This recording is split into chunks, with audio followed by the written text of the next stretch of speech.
नमस्कार दोस्तों, आप सबका स्वागत है। बिहार बोर्ड मैट्रिक परीक्षा के लिए महत्वपूर्ण सामाजिक विज्ञान का ऑब्जेक्टिव प्रश्न। पहला प्रश्न है, भारत में हरित क्रांति की शुरुआत कब हुई थी? भारत में हरित क्रांति की शुरुआत हुआ था 1966 ईस्वी में। ऑप्शन नंबर बी सही है।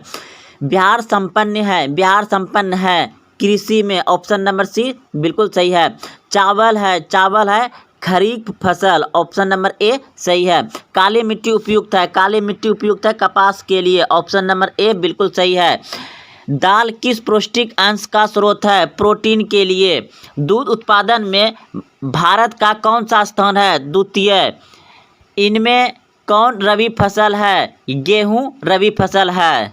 पटना में गोल घर किस उद्देश्य से बनाया गया था? पटना में गोल घर किस उद्देश्य से बनाया गया था? ऑप्शन ए सैनिक रखने के लिए। ऑप्शन बी शस्त्र रखने के लिए। ऑप्शन सी अनाज रखने के लिए। ऑप्शन डी पूजा करने के लिए। तो पटना में गोल घर बनाया गया था अनाज रखने के लिए। ऑप्शन नंबर सी सही है। गोल घर का निर्माण कब हुआ? गोल घर का निर्माण कब हुआ था?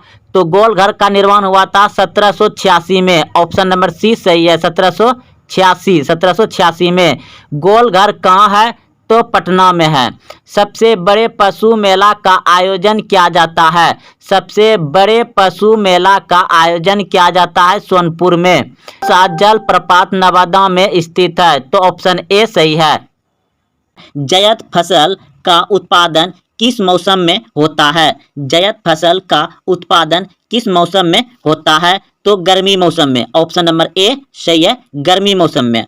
निम्नलिखित में खरीफ फसल कौन है? निम्नलिखित में खरीफ फसल कौन है? तो चावल। ऑप्शन नंबर सी सही है। निम्नलिखित में कौन रबी फसल है? निम्नलिखित में कौन रबी फसल है? तो चना जो है रबी फसल है। रबी कब होता है? जब रबी यानी कि रजाई के अंदर में रहते हैं। तो रजाई के अंदर में कब रहते हैं? ठंडी मौसम में रबी फसल होता है। प्रश्न है, निम्न में से खरीफ फसल की फसल कौन है? खरीफ फसल की फसल कौन है? तो ऑप्शन नंबर डी बिल्कुल सही है। इनमें सभी चावल, मक्का, कपास ये सभी खरीफ फसल है। ऑप्शन नंबर डी सही है। निम्नलिखित में से कौन रबी फसल है? तो गेहूं आपका रबी फसल है। निम्न में से कौन रोपण फसल नहीं है? तो धान रोपण फसल नहीं है। भारत की प्रमुख खाद्य फसल कौन सा है? तो भारत में सबसे ज्यादा खाने वाला फसल कौन सा है? धान। ऑप्शन नंबर डी सही है। चावल है खरीफ फसल। ऑप्शन नंबर ए सही है।